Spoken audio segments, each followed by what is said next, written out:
Art, which alone can educate us in grace of body and soul, and which alone can make the history of the past live for us, or the hope of the future shine for us, which is the appointed vehicle of inspiration and the method of the communion of saints. Please continue watching to find out more.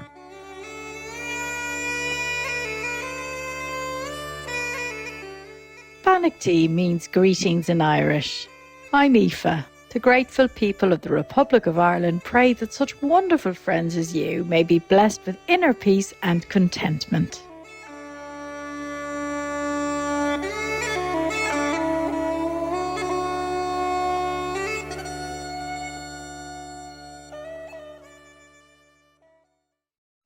George Bernard Shaw was born in Dublin, Ireland in 1856. By the time he was a young man, he was already writing literary critiques for music and theatre. Shaw wrote several novels and then turned to playwriting and essays. George Bernard Shaw became a monumental literary and political figure, writing over 50 plays. He was also an influential writer for the Fabian Society, an organisation committed to social reform. In 1925, he was awarded the Nobel Prize in Literature and later an Academy Award for his adapted screenplay of the script for Pygmalion. George Bernard Shaw's works were thought-provoking and encouraged the questioning of societal norms in the interest of greater justice for all. As he once said, "Some see things as they are and say, why? I dream things that never were and say, why not?" Shaw applied the same questioning to himself, and he changed to a vegetarian diet after realizing the suffering caused to animals by eating meat. Shaw's noble actions were highlighted by Supreme Master Ching Hai during an interview with the Irish Dog Journal in 2009. And people are not aware because nearly all of this inhumane treatment of animals takes place behind windowless walls where no one can see. We're not even allowed to see it, yes? So the renowned Irish playwright and Nobel laureate George Bernard Shaw has said, "I do not want to make my stomach a graveyard of dead animals." You see, the ones who are aware, they don't touch meat, yes. Just like when we are aware, we switch completely. Today, we are going to present to you Art Teaching from a Treatise on Parents and Children, a collection of essays about various topics between children and parents. Although written 100 years ago, many of the concepts he illustrated are still relevant in modern society.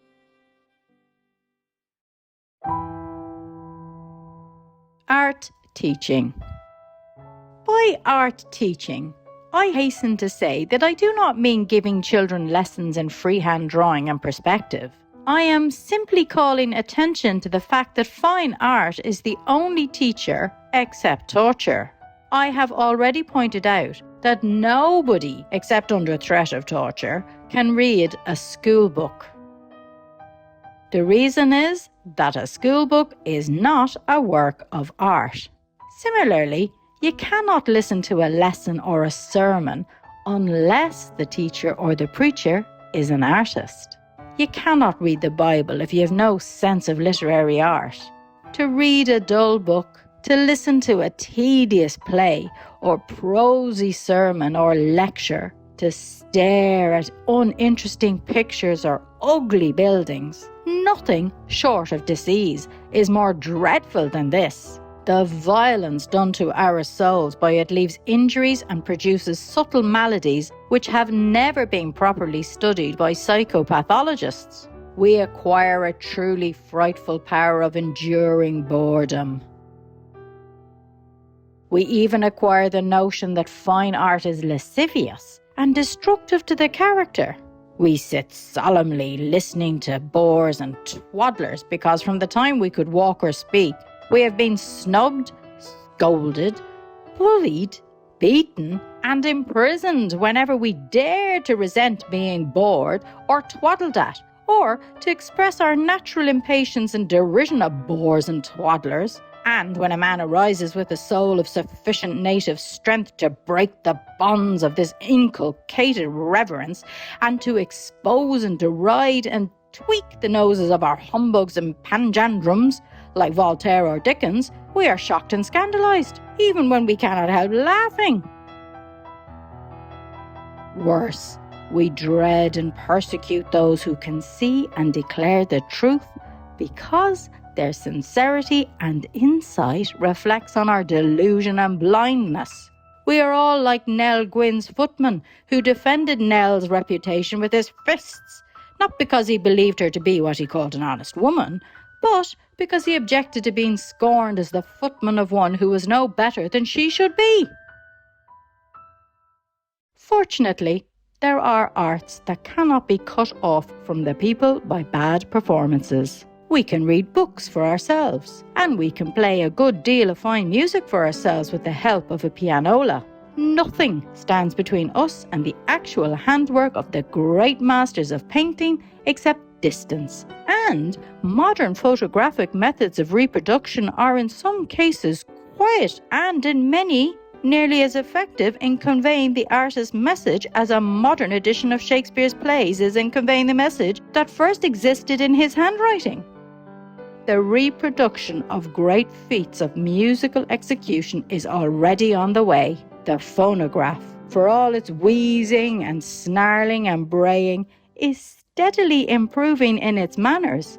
And what with this improvement on the one hand, and on the other that blessed selective faculty which enables us to ignore a good deal of disagreeable noise if there is a thread of music in the middle of it, few critics of the phonograph seem to be conscious of the very considerable mechanical noise set up by choirs and orchestras, we have at last reached a point at which, for example, a person living in an English village where the church music is the only music, and that music is made by a few well-intentioned ladies with the help of a harmonium, can hear masses by Palestrina very passably executed, and can thereby be led to the discovery that Jackson in F and hymns ancient and modern are not perhaps the last word of beauty and propriety in the praise of God. In short, there is a vast body of art now within the reach of everybody. The difficulty is that this art, which alone can educate us in grace of body and soul, and which alone can make the history of the past live for us or the hope of the future shine for us, which is the appointed vehicle of inspiration and the method of the communion of saints, is actually branded as sinful among us because wherever it arises, there is resistance to tyranny, breaking of fetters, and the breath of freedom.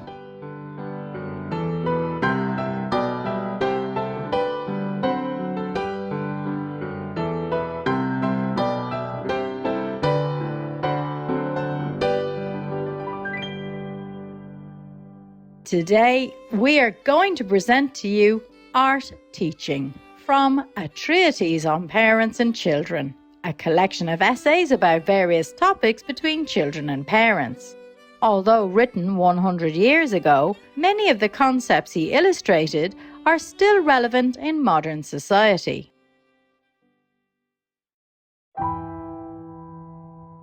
Art Teaching. The attempt to suppress art is not wholly successful. We might as well try to suppress oxygen. But it is carried far enough to inflict on huge numbers of people a most injurious art starvation, and to corrupt a great deal of the art that is tolerated. The dearth is artificially maintained, even when there are the means of satisfying it. Storybooks are forbidden. Picture postcards are forbidden. Theatres are forbidden. Operas are forbidden. Circuses are forbidden. Sweetmeats are forbidden. Pretty colours are forbidden. All exactly as vice is forbidden.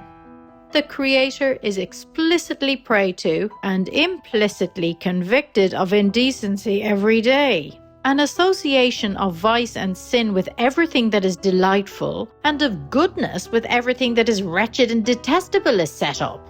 All the most perilous and glorious appetites and propensities are at once inflamed by starvation and uneducated by art. All the wholesome conditions which art imposes on appetite are waived. Instead of cultivated men and women restrained by 1,000 delicacies, repelled by ugliness, chilled by vulgarity, horrified by coarseness, deeply and sweetly moved by the graces that art has revealed to them and nursed in them, we get indiscriminate rapacity in pursuit of pleasure. We have a continual clamour for goodness, beauty, virtue, and sanctity, with such an appalling inability to recognize it or love it when it arrives that it is more dangerous to be a great prophet or poet than to promote 20 companies for swindling simple folk out of their savings.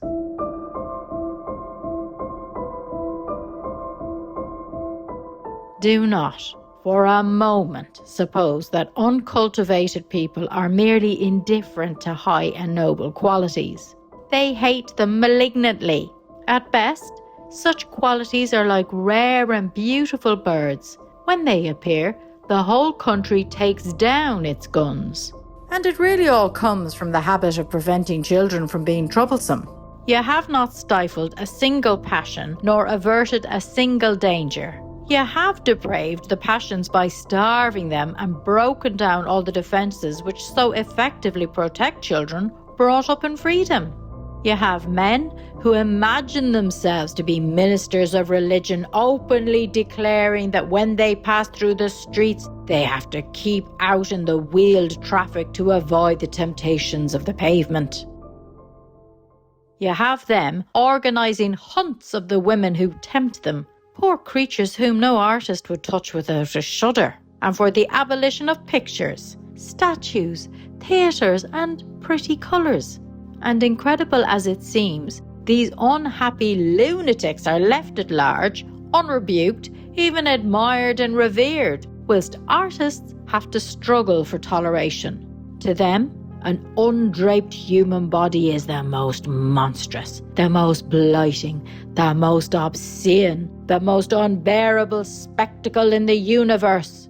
To an artist, it is, at its best, the most admirable spectacle in nature and, at its average, an object of indifference.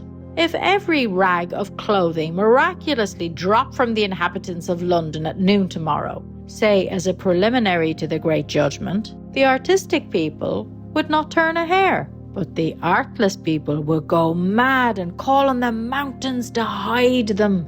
I submit that this indicates a thoroughly healthy state on the part of the artists and a thoroughly morbid one on the part of the artless. In short, we all grow up stupid and mad to just the extent to which we have not been artistically educated. It is becoming exceedingly grave at present, because the last ray of art is being cut off from our schools by the discontinuance of religious education.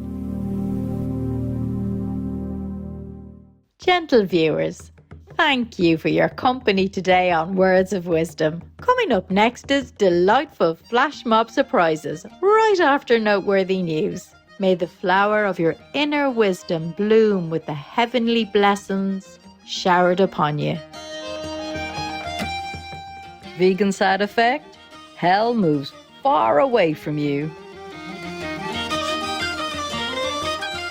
Our programs offer many languages. Please visit suprememastertv.com/schedule and suprememastertv.com/WOW.